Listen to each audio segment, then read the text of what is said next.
जी, तो हम क्या बात कर रहे थे कि अगर हम इसको स्टार्च जो है वो सपोज कर दें कि जी ये स्टार्च, तो ये स्टार्च तो हम वैसे रूटीन बेसिस पे जो है वो अपनी डाइट में खाते रहते हैं। पोटैटो में स्टार्च है, हमारी जो गंदम है उसमें हमें स्टार्च मिल जाती है।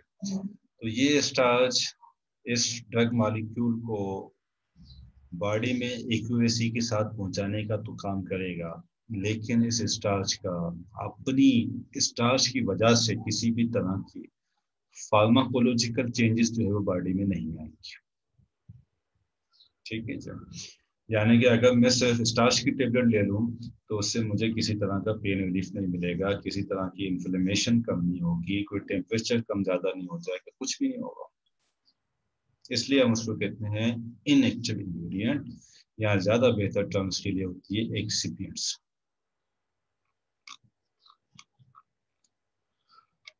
ऑलराइट, क्लियर है जी? किसका सवाल था ये? जी सर क्लियर है सर। ओके जी, चलिए आगे चलते हैं।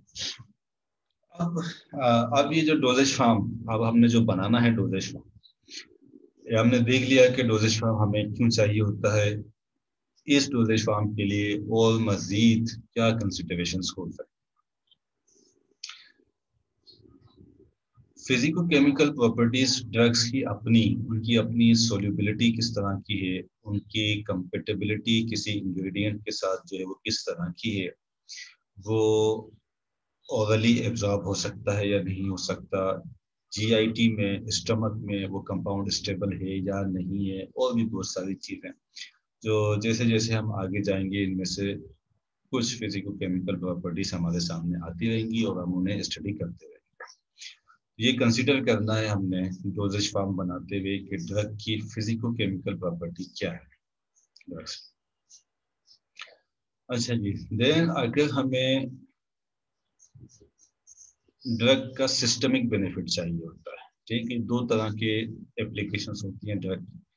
एक सिस्टमेटिक, सिस्टमेटिक ये सिस्टमिक नहीं सिस्टमेटिक होना चाहिए, टाइपो एरर है यहाँ पे।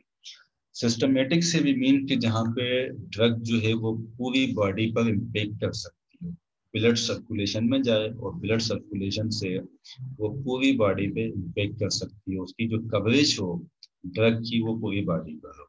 ठीक जी। और दूसरा हम कहते हैं लोकल अफेक्ट। सिस्टमेटिक अफेक्ट चाहिए होता है या लोकल अफेक्ट चाहिए होता है। लोकल अफेक्ट से भी मीन कि अगर मेरे हाथ की बेक पर अगर किसी तरह का कोई जो है वो स्क्रैच है या वहाँ पे किसी तरह का कोई इंफेक्शन है, तो मुझे ज्यादा अफेक्ट उस लोकलाइज्ड जगह पे चाहिए, बजाय ये कि वो इम्पैक्ट जो है वो मेरे ब्लड में जाए, ब्लड से पूरी बॉडी में जाए और वो इम्पैक्ट डाइल्यूट हो जाए पूरी बॉडी के ऊपर। राइट जी, तो ये दो तरह के बेनिफिट्स हमें चाहिए होते हैं ड्रग से, सिस्टमेटिक अफेक्ट या लोकल अफेक्ट। सिस्टमेटिक जहाँ पे कि पूरी बॉडी पे कवरेज आ रही हो और ड्रग जो है वो ब्लड सर्कुलेशन पे जा रही हो, और लोकल अफेक्ट किसी भी लोकलाइज्ड एरिया पे कंफाइंड अगर अफेक्ट आ रहा हो तो उसको हम कहते हैं लोकल। जी मैं बात बोला भाई। सर जो आई ड्रॉप होते हैं ना तो वो सिस्टमिक ही है सर? आई ड्रॉप जो है भाई टॉपिकल में आता है, उसका लोकल आएगा। अच्छा सर। अनटिल एंड अनलेस कि आई ड्रॉप्स जो है वो एब्जॉर्ब हो रहा है, क्योंकि आई में भी ब्लड सप्लाई तो आ रही होती है, अगर वहां से वो सप्लाई होके जा रहा है सर्कुलेशन पे और बॉडी के किसी और एरिया में भी इम्पेक्ट कर रहा है तो वो सिस्टमेटिक पे चला जाएगा, अदरवाइज वो लोकल पे। सर हम लोकल ही कहेंगे ना, लोकल इफेक्ट देता जी है, जी यही जी, कह सकते हैं आई लोकल, ड्रॉप के लिए। जी लोकल केस, लोकल। अगर सर मतलब कि एग्जाम में आ जाए तो फिर हम लोकल कहें या सिस्टमिक कहें सर? आप लोकल के दीजिएगा जी, लेकिन जब हम पहुंचेंगे टॉपिकल पे, असल तो ये इसकी टर्म है टॉपिकल, तो जो हमारा यूनिट है टॉपिकल डोजेज फॉर्म का, जब हम टॉपिकल पे पहुंचेंगे तो वहां पे हम ये डिसाइड कर लेंगे कि इसे एग्जाम में लोकल कहना है या सिस्टमेटिक कहना ओके सर। है। ओके जी, तो अब अगर हमें सिस्टमेटिक यूज चाहिए हो लेकिन थ्रू ओरल रूट चाहिए हो ताकि हमें कन्वीनियंस मिल सके, ठीक है, सिस्टमेटिक यूज चाहिए हो और ओरल रूट के थ्रू चाहिए हो ताकि कन्वीनियंस, हमें पेशेंट को कन्वीनियंस के साथ जो है वो प्रोडक्ट एडमिनिस्टर की जा सके, तो यहाँ पर हमें डोजेज फॉर्म्स चाहिए होंगे। ओरल डोजेज फॉर्म्स जिनकी एग्जाम्पल्स है हमारे पास tablets, capsules, syrups, sachet, granules वगैरह, ठीक है जी। ओरल जाएगी गेस्ट्रो इंटेस्टिनल ट्रैक्ट से जो है वो ड्रग एब्जॉर्ब हो जाएगी ब्लड सर्कुलेशन पे और उसका सिस्टमेटिक इफेक्ट आ जाएगा। अगर इमरजेंसी सिचुएशन है जहाँ पर कि इमीडिएट एक्शन रिक्वायर्ड है या पेशेंट जो है वो मेडिकेशन से इंटेक नहीं कर सकता, पेशेंट कॉन्शियस नहीं है, राइट जी, दोनों सूरतों में हमें डोजेज फॉर्म कौन सा चाहिए, इंजेक्टेबल्स चाहिए। इसी तरह से अगर पेशेंट जो है वो गेगिंग कर रहा है, कफिंग उसको हो रही है या नोजिया और वोमिटिंग की सिचुएशन पे है, तो ज़्यादातर चांसेस इस बात के हैं कि जो भी ओरल मेडिकेशन वो ले रहा होगा वो उसकी नोजिया वोमिटिंग की वजह से वो उसको एक्सपेल आउट कर देगा, उस ड्रग का कोई इम्पेक्ट नहीं आएगा। ऐसी सूरत में भी हमें पेशेंट के लिए जो डोजेज फॉर्म रिक्वायर्ड होगा वो इंजेक्टेबल चाहिए होगा या पेचेस की तरफ भी हम जा सकते हैं। और क्या फैक्टर इस चॉइस को, डोजेज फॉर्म की चॉइस को इम्पेक्ट कर सकता है, पेशेंट की एज किस तरह की है।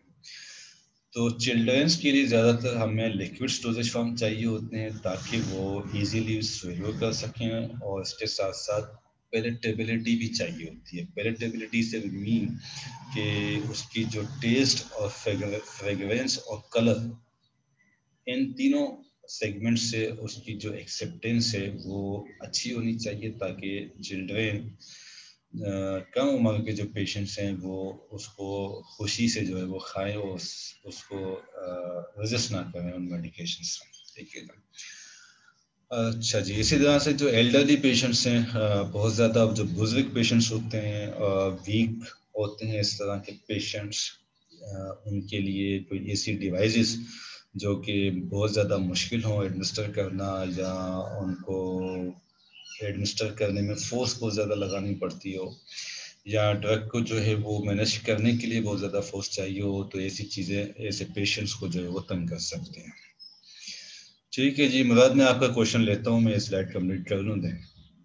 इसी तरह से पॉलीफार्मेसी भी पर्टिकुलरली जो एजिड पेशेंट्स होते हैं, एजिड पेशेंट्स में बहुत ज़्यादा डिजीजेस भी होती हैं, इसी वजह से बहुत ज़्यादा मेडिकेशंस वो एट अ टाइम ले रहे होते हैं, और एक ही वक्त में बहुत ज़्यादा मेडिकेशंस होने की वजह से हमें डोजेज फॉर्म्स में distinctive size, shape and colour, यानी कि साइज, शेप और कलर ऐसे रखने पड़ते हैं कि जिनसे मेडिकेशंस एक दूसरे से डिफ्रेंशिएट हो सकें, एक दूसरे से अलग जो है वो नज़र आए, ताकि पॉलीफार्मेसी वाले जो पेशेंट्स हैं, पॉलीफार्मेसी हम कहते हैं जहाँ पर बहुत ज़्यादा नंबर ऑफ मेडिकेशंस जो है वो ली जा रही होती है, usually more than 10 medications at a time.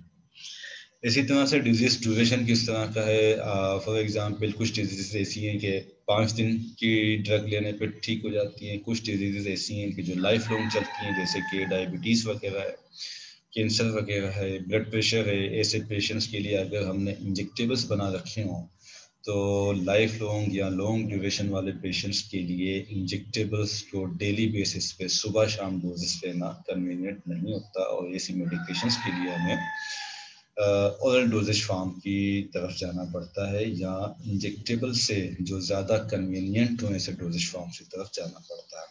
इसकी एक और मिसाल ट्यूबरक्लोसिस की भी है, जहाँ पर कम से कम थेराप्यूटिक ड्यूरेशन जो है वो 6 मंथ्स का है, और अगर उसमें रेजिस्टेंस आ जाए तो ये ड्यूरेशन 1 साल तक भी जा सकता है।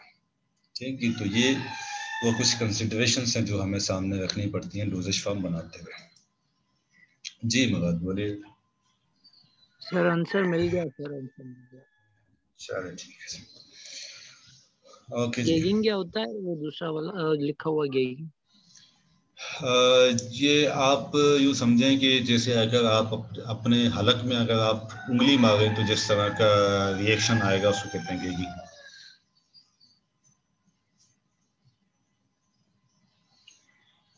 समझ गए? जी सर।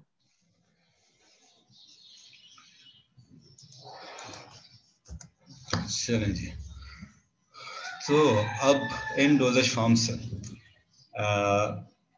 अब जो हमारे पास दो स्लाइड्स में बातें हैं, इनको हम रीजंस भी कह सकते हैं, और यही रीजंस जो है वो हमारे पास डोजेज फॉर्म्स के एडवांटेज भी जो है वो बनते हैं। एक रीजन तो हमारे पास ये आ गया कि जो ड्रग है हमारी, उसकी सेफ और कन्वीनियंट डिलीवरी की जा सके पेशेंट तक, यानी कि पेशेंट की बॉडी के अंदर, पेशेंट के हाथ तक नहीं बल्कि पेशेंट का जो लिविंग ऑर्गेनिज्म है उस तक वो पहुंचाई जा सके, right. Safe and convenient delivery, जिसको कि हमने शुरू में यहाँ पे समझा था इस स्लाइड में। इसके लिए हमें डोजेज फॉर्म जो है वो एडवांटेज प्रोवाइड करता है। ये जो हमारा मकसद था सेफ्टी का, एक्यूरेसी का, वो हमें डोजेज फॉर्म की मदद से वो हमारा मकसद पूरा होता है। ठीक जी। इसके साथ साथ जो ड्रग इटसेल्फ अगर प्योर ड्रग हो तो वो एनवायरमेंटल जो फैक्टर्स हमारे बहुत सारे हैं, जैसे कि एटमॉस्फेरिक ऑक्सीजन है या जो ह्यूमिडिटी है, ह्यूमिडिटी में चूँकि मॉइस्चर मौजूद होता है और एटमॉस्फेयर में oxygen as a gas exist कर रही होती है। ये दोनों चीज़ें, ह्यूमिडिटी यानी कि वाटर, मॉइस्चर और ऑक्सीजन, बहुत सारे केमिकल इंग्रेडिएंट से इंटरेक्ट कर जाते हैं, रिएक्शन कर जाते हैं। तो अगर हमारे पास ड्रग्स प्योर फॉर्म में मौजूद हो और प्योर फॉर्म में हम जो है वो हम उसको डिस्ट्रीब्यूट करते रहें, पेशेंट को जो है वो डोजेस बना के उसके प्योर फॉर्म में देते रहे,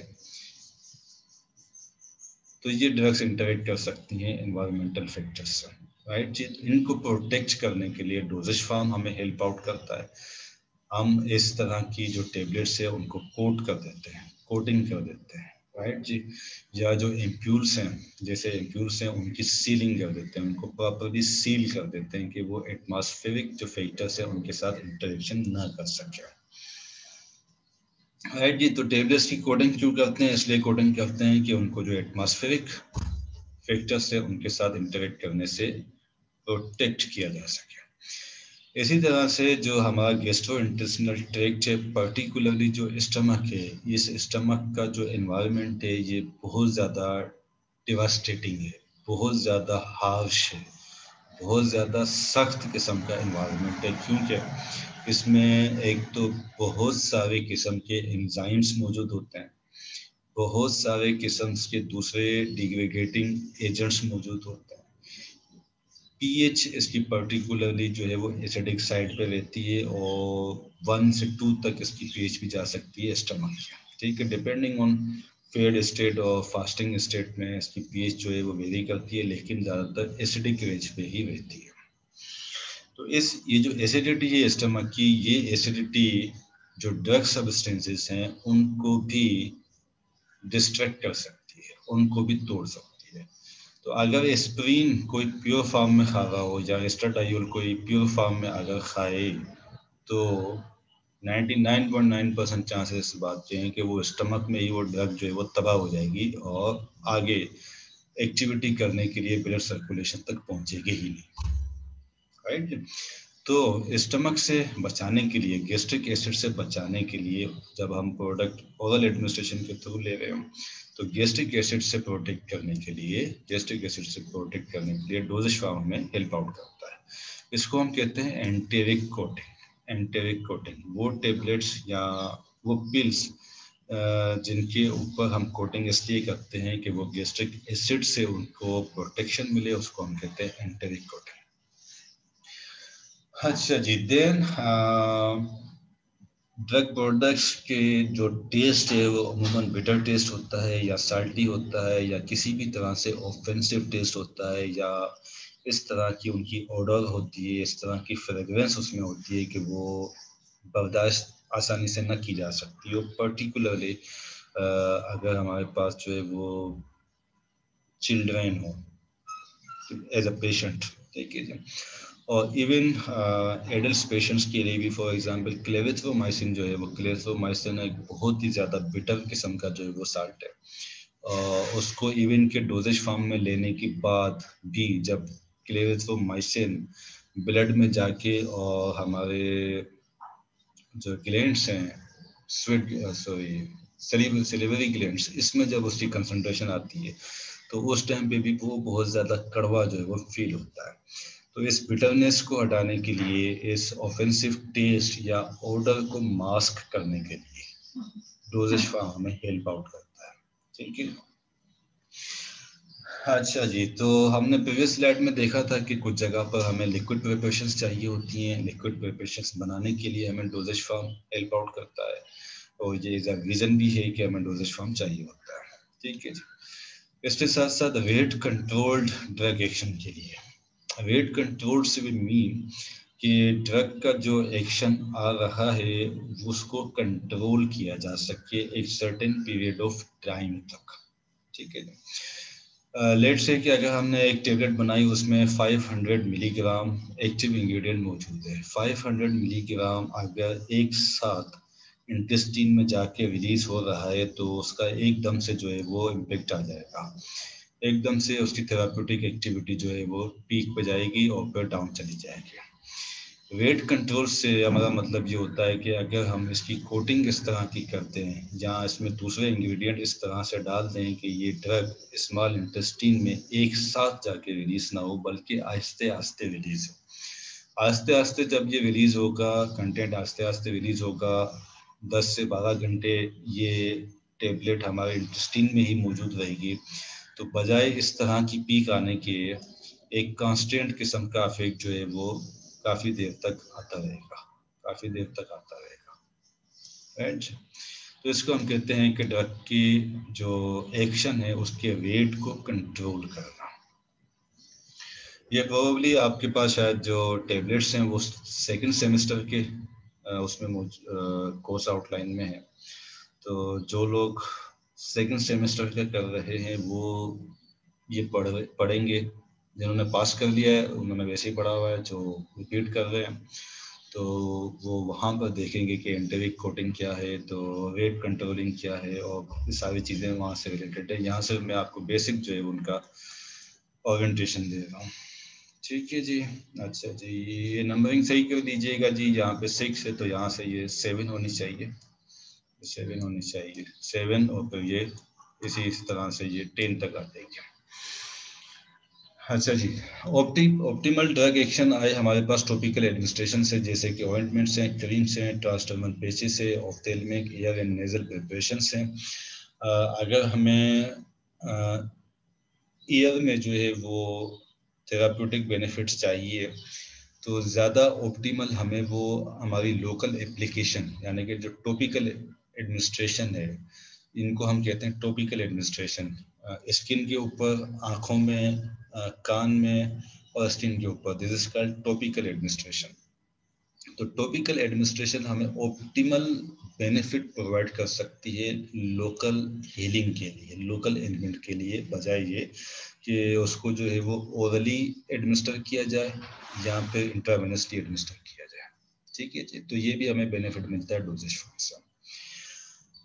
ओके जी, देन लोकल एप्लीकेशन के लिए ही अगर ड्रग को बॉडी की ओरिफिसिस में जो है वो एडमिनिस्टर करना हो, जैसे कि रेक्टल एप्लीकेशन, अगर टेम्परेचर रिड्यूस करने के लिए, अमूमन जो बहुत छोटे बच्चे होते हैं जिनका कि गैस्ट्रोइंटेस्टिनल सिस्टम डिस्टर्ब हो सकता है इंसेक्ट्स से, राइट, ऐसे ऐसे बच्चों के लिए रेक्टल सपोजिटरीज बनाई जाती हैं जो कि ज़्यादा बेहतर एक्शन प्रोवाइड करती हैं as compare to oral administration. इसी तरह से बहुत सारी टाइप्स हैं वेजाइनल इन्फेक्शंस की, तो बजाय इसके कि सिस्टमेटिक सर्कुलेशन पे इंट्रावेनस ड्रग दी जाए या ओरल एडमिनिस्ट्रेशन कराई जाए, अगर लोकल एप्लीकेशन मिल जाए ड्रग की तो वो बहुत ज़्यादा अच्छा बेनिफिट देगी as compare to other routes. इसके लिए हमें हेल्प आउट करेगा डोजेज फॉर्म। ठीक है जी। देन डायरेक्ट अगर इमरजेंसी के केसेस हैं और पेशेंट अनकॉन्शियस है, हमें ड्रग डायरेक्ट ब्लड सर्कुलेशन में ऐड करनी है तो इंजेक्शंस बनाने में हमें चाहिए डोजेज फॉर्म। राइट जी। देन इनहेलेशन थेरापी के लिए डोजेज फॉर्म। तो ये कुछ हमारे पास है रीजंस या एडवांटेजेस, और इन सब से गुजर के जो हमें मिलेगी चीज़ें, इन तमाम एडवांटेजेस या रीजंस की वजह से जो हमारे पास डोजेज फॉर्म्स निकल के आते हैं उनकी कई तरह की क्लासिफिकेशन हमारे पास में बनती है। उसमें से एक है रिलीज वेट। रिलीज वेट मैंने थोड़ा सा आपको बताया, एक इमीडिएट रिलीज होता है, एक मॉडिफाइड होता है। इमीडिएट से मतलब ये है कि जैसे ही प्रोडक्ट जो है वो फॉर एग्जांपल एंटेरिक कोटिंग है, एंटेरिक कोटिंग हमने कहा था कि वो स्टमक का जो एसिड की डिग्रेडेशन है उसका जो डिस्ट्रक्टिव एक्शन है उससे प्रोडक्ट को बचाएगी। अब जैसे ही ये एंटेरिक कोटेड टेबलेट जो है वो स्मॉल इंटेस्टाइन में पहुंची और वहाँ इमीडिएट रिलीज, एकदम से सारी ड्रग रिलीज कर देगी, this is called immediate release. ठीक है जी। अगर इसको किसी तरह से कंट्रोल कर दिया जाए कि ये आहिस्ता आहिस्ता इसका जो रिलीज रेट है वो कंट्रोल होता है, स्लो जाए, प्रोलॉन्ग्ड हो जाए, तो उसको हम कहते हैं मॉडिफाइड टाइम रिलीज। ठीक है जी। तो इसमें हमारे पास फर्दर टाइप्स है जो आप जो है वो सेकंड सेमेस्टर के कोर्स में पढ़ेंगे। अब इन्हीं चीज़ों को अगर हम प्रोडक्ट की जो स्टेट है वो सॉलिड है, लिक्विड है या गैस है, उसके हिसाब से फिर फर्दर क्लासिफिकेशन हमारे पास आती है डोजेज फॉर्म की, जिसमें एक सॉलिड है, सॉलिड में हमारे पास टेबलेट्स हैं, कैप्सूल्स हैं और पाउडर्स हैं, राइट जी। तो टेबलेट्स अगर हमारे पास इमीडिएट रिलीज हो या एक्सटेंडेड रिलीज हो तो हमारे पास ये वाली क्लासिफिकेशन आ जाएगी, रिलीज रेट वाली। ठीक है जी। तो जनाब स्टेट ऑफ डोजेज फॉर्म के हवाले से हमारे पास सॉलिड्स हैं, सेमी सॉलिड्स हैं, सेमी सॉलिड्स में क्रीम्स और ऑइंटमेंट स्टेट्स हैं, लिक्विड्स में हमारे पास सिरप्स, सस्पेंशंस और इमल्जेंट्स हैं या सॉल्यूशंस हैं। मोनोफेजिक से हमारा मतलब ये होता है कि उसमें जो सॉल्वेंट है या जो बल्क फेज है वो किसी एक ही लिक्विड से बना हुआ है, वो एक ही फेज है। और बाईफेजिक से भी मीन कि उसमें एक से ज्यादा फेज जो है वो मौजूद है। ठीक है। इसी तरह से देन केस उसका एक और क्लासिफिकेशन हो गई। देन डोजेज फॉर्म की classification according to the route of administration, किस रूट से उसने जाना है। ठीक है जी। तो इसमें कोई मजीद आपके लिए परेशानी की बात नहीं होनी चाहिए, जस्ट फॉर एक ओवरव्यू के लिए आपके लिए यहाँ रखा गया। अगर इसमें आपको कोई बात ऐसी लगती है पूछने वाली तो पूछ लीजिए, वरना हम आगे चलें।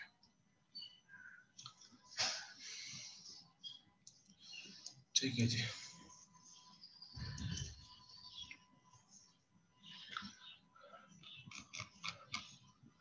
जी जनाब, क्लियर है बात यहाँ तक सबको? Yes sir. जी सर, ओके। अब आइए जी, यहाँ तक हमने बात कर दी है हमारे डोजेज फॉर्म की। ठीक है जी। डोजेज फॉर्म्स की बात हमने यहाँ तक डोजेज फॉर्म की ओरिएंटेशन कर दी है। अब हम देखेंगे ड्रग डिलीवरी सिस्टम। अच्छा जी।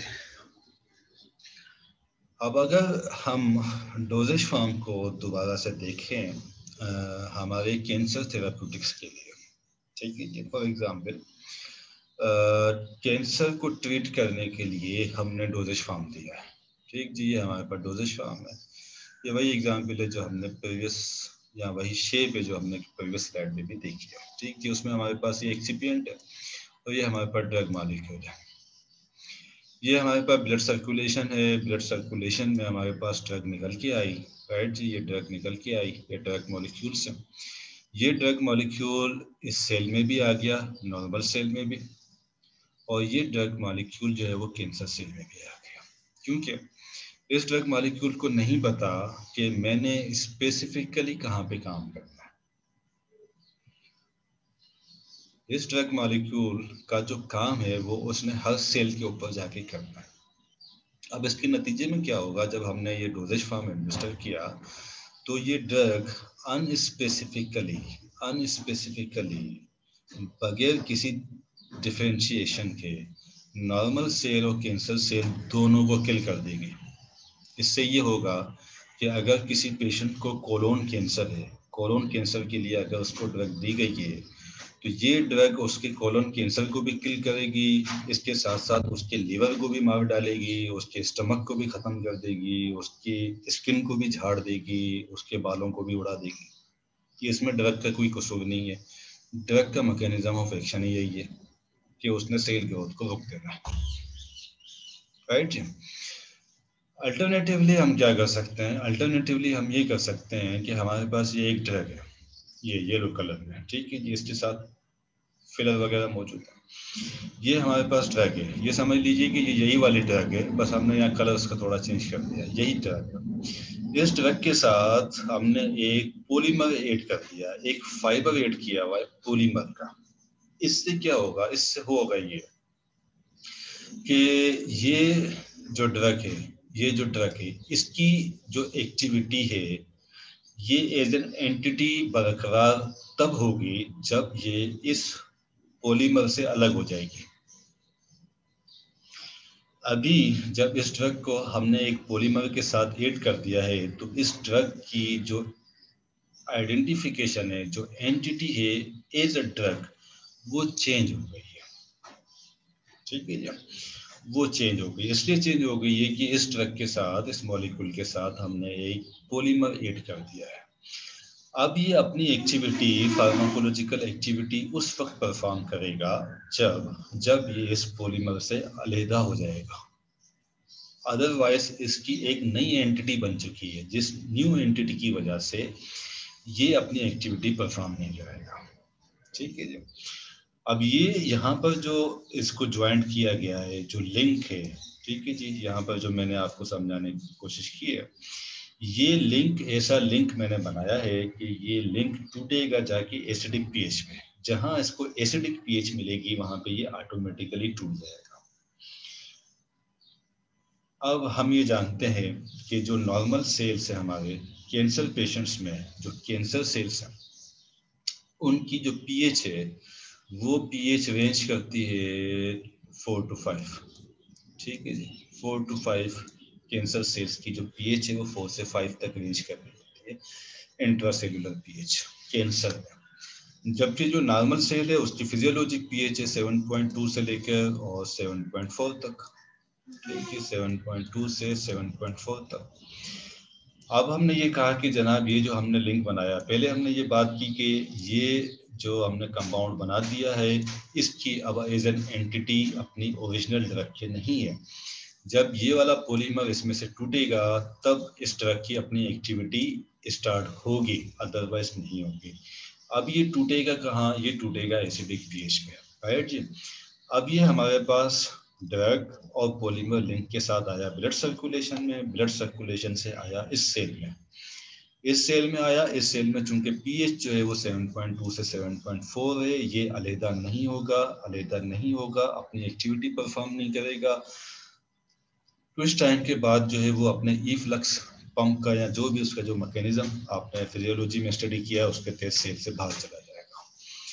लेकिन जब ये कैंसर सेल में आएगा, यहाँ जब ये कैंसर सेल में आया तो कैंसर सेल में चूंकि एसिडिक पीएच है, 4 से 5 पीएच है, यहाँ पर जो लिंक मौजूद था ये लिंक टूट गया, ये लिंक टूटा, पॉलीमर अलग हो गया, ड्रग एंटिटी अलग हो गई। अब ये ड्रग मॉलिक्यूल किल कर देगी कैंसर सेल को, जबकि यहाँ पे नॉर्मल सेल को ये कुछ भी नहीं करेगी,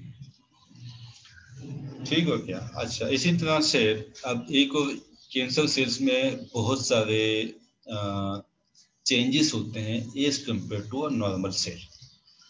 जैसे एक चीज मैंने आपको बताया पीएच का, इसी तरह से रिसेप्टर्स बहुत सारे मौजूद होते हैं कैंसर सेल्स के ऊपर। फॉर एग्जांपल CD44 रिसेप्टर्स बहुत ज़्यादा जो है वो मौजूद होते हैं कैंसर सेल्स की सरफेसेस पर। बहुत सारे एंजाइम्स की कंसंट्रेशन कंटेंट जो है वो इंक्रीज हुआ होता है कैंसर सेल्स का। रिडक्शन, रिडोक्स पोटेंशियल जिसको हम कहते हैं, यानी कि रिडक्शन ऑक्सीडेशन का जो पोटेंशियल है वो भी कैंसर सेल्स में इंक्रीज होता है। तो बहुत सारी चीज़ें हैं, और ना सिर्फ ये कि कैंसर सेल्स बल्कि रोमेटाइड आर्थराइटिस में, साइनोवियल फ्लूइड की डिस्टर्बेंस में ये चीज़ें वेरी कर रही होती हैं as compare to healthy tissues और हेल्थी सेल्स।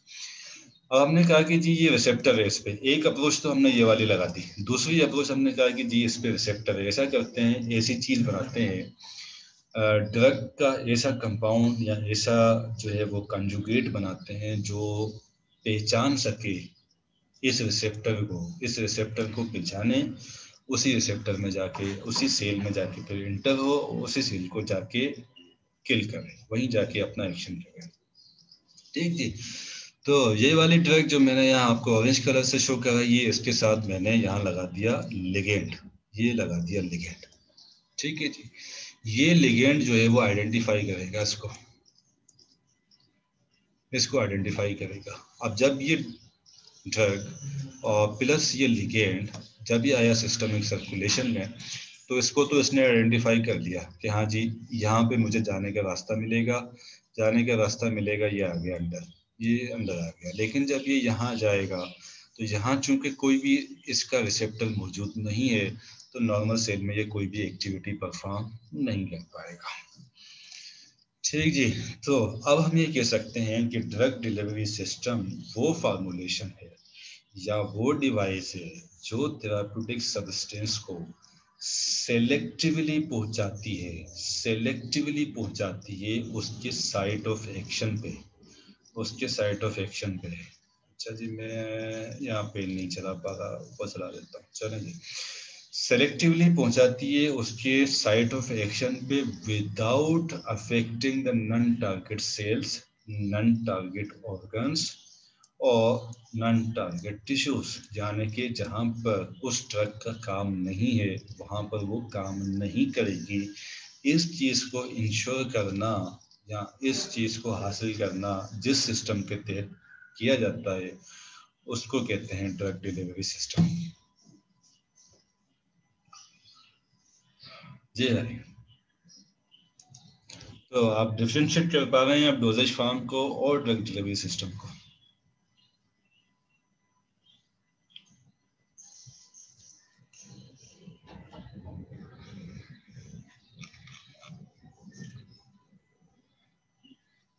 जी जनाब जैनुल आबदीन।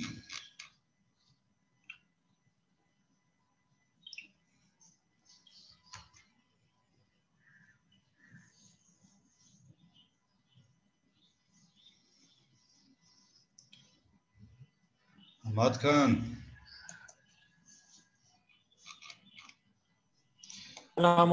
जी सर।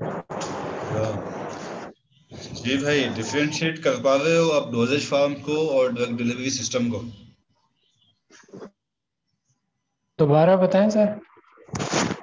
आप डिफरेंशिएट, आप मैंने इतनी देर से जो बातें बताई वो सुनी है या वो भी दोबारा बतानी है?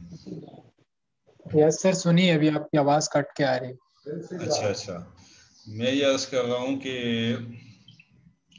डोजेज फॉर्म और ड्रग डिलीवरी को आप डिफरेंशिएट कर पा रहे हैं, आपको उनका फर्क जो है वो वाजे हो गया आपके जहन में या नहीं?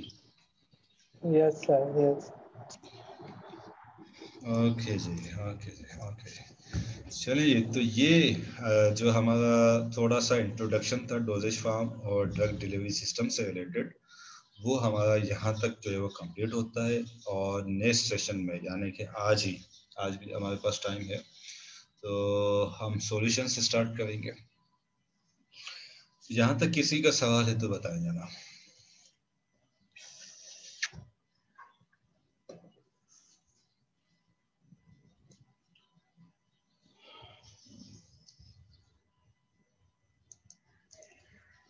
सर जी। सर वो कैंसर सेल थोड़ा समझ नहीं आ रहा था सर। कैंसर सेल में क्या नहीं समझ में आया? स्पेसिफिकली क्या समझ नहीं आया?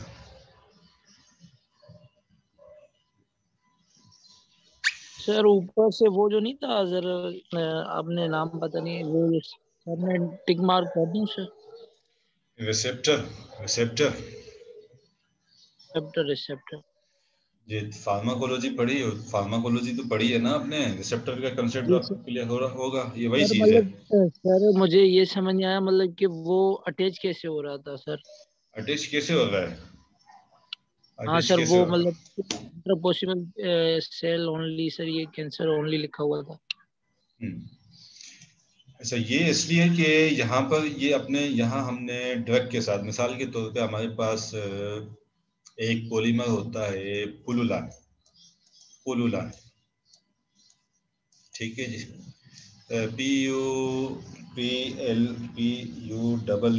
PULLULAN पुलुलान। इसी तरह से एक हमारे पास बायोपॉलीमर होता है हाइयालुरोनिक एसिड। ठीक है, ये पुलुलान भी और हाइयालुरोनिक एसिड दोनों बायोलॉजिकल सोर्सेज से हमें मिलते हैं। इनकी जो है वो एफिनिटी होती है ज्यादा towards cancer cells because of the two receptors. एक होता है CD44 रिसेप्टर, ये रिसेप्टर है CD44 रिसेप्टर जो कि एक्सेसिवली पाया जाता है, बहुत ज्यादा पाया जाता है कैंसर सेल्स में। इसी तरह से कुछ रिसेप्टर्स ऐसे होते हैं जो कि स्पेसिफिक कैंसर सेल्स पे पाए जाते हैं, जैसे कि ओवेरियन कैंसर सेल होगा ओवरी का तो उसका अलग होगा, ब्रेस्ट कैंसर सेल उस पे कुछ रिसेप्टर्स ज्यादा जो है वो एक्सप्रेस हुए होंगे। लीवर पे जो है वो लीवर के जो हेपेटोसाइट्स हैं लीवर कैंसर सेल्स पे, उन पे भी जो है वो एक मखसूस टाइप्स के रिसेप्टर्स होते हैं, जैसे एशिया एशिया एशियालो ग्लाइकोप्रोटीन्स या Asia glycoprotein something like that, ऐसा उनका नाम है, जो लिवर के कैंसर सेल्स पे होते हैं। ठीक है जी। अब मिसाल के तौर पे ये मैंने एक ड्रग मॉलिक्यूल है, ठीक है जी, उसके साथ मैंने लगा दिया ये वाला पुलुलान लगा दिया, इसके साथ मैंने पॉलीमर लगा दिया पुलुलान, ठीक है जी। अच्छा, इसका ये जो लिंक है यहाँ पर, ये लिंक मैंने ऐसे बनाया कि ये या तो ये जाके टूटेगा लो पीएच पे, या तो ये टूटेगा हायर रिडक्शन ऑक्सीडेशन पोटेंशियल पे, यानी कि जहाँ पर ये रिडॉक्स पोटेंशियल जो है वो ज़्यादा मौजूद होगा। ये वो चीज़ें जो कि आपने कहीं ना कहीं ऑलरेडी पढ़ी होंगी, अब मैं उनकी डिटेल पे जा नहीं सकता कि रिडक्शन ऑक्सीडेशन पोटेंशियल क्या है। ये यूँ समझ लीजिए कि केमिकल एनवायरनमेंट है नॉर्मल सेल का भी और कैंसर सेल का भी। कैंसर सेल में कुछ जो सेल के एनवायरनमेंट हैं वो ज़्यादा एक्सप्रेस हो जाते हैं, डोमिनेंट हो जाते हैं, बहुत ज़्यादा पाए जाते हैं। ठीक जी। अब ये जो मैंने इसके साथ पुलुलान लगा दिया, ये पुलुलान पहचानेगा इस रिसेप्टर को, ये पुलुलान पहचानेगा इस रिसेप्टर। अभी ये एक कंप्लीट एंटिटी है, ये एक कंप्लीट एंटिटी है, सिर्फ ड्रग नहीं है, ड्रग के साथ पॉलीमर भी है। ये कंप्लीट एंटिटी यहाँ पे नहीं जा सकेगी क्योंकि इस पॉलीमर के लिए रिसेप्टर नहीं है नॉर्मल सेल के पास। जब ये जाएगा ही नहीं तो एक्शन भी नहीं करेगा उसके ऊपर, सेल के अंदर जाएगा तो जाके सेल को किल करेगा ना, सेल के अंदर जाएगा ही नहीं। जाएगा यहाँ पर, यहाँ इसलिए जाएगा कि यहाँ इसका रिसेप्टर मौजूद है। ये रिसेप्टर, ये जो पॉलीमर है, ये जो पॉलीमर मैंने ड्रग के साथ लगाया है, ये आइडेंटिफाई कराएगा और इसकी मदद से अंदर चला जाएगा, इस रिसेप्टर की मदद से। जब ये यहाँ अंदर आ जाएगा तो यहाँ हायर पीएच की वजह से या किसी और एनवायरमेंटल फैक्टर की वजह से ये वाला जो लिंक है, ये लिंक इसका टूट जाएगा, ड्रग अलग हो जाएगी, पॉलीमर अलग हो जाएगा। अब चूंकि ड्रग अलग हो गई, अब उसकी अपनी आइडेंटिफिकेशन के तौर पे वो अपना काम स्टार्ट करेगी और कैंसर सेल को किल करेगी। नॉर्मल सेल में चूंकि गई ही नहीं है इसलिए उसको किल नहीं करेंगे। तो हम दूसरा सेशन स्टार्ट करेंगे, इसमें हमारे पास 1 मिनट से कम रह गया है जी। अब बताइए जी, यहाँ तक हुई आपकी बात? Okay sir.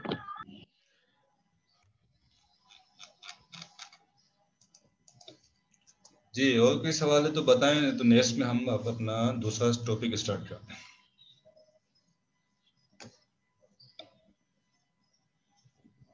Sir, I have one question. Sir, ये फिल्म को होता है नहीं होता एसिडिक?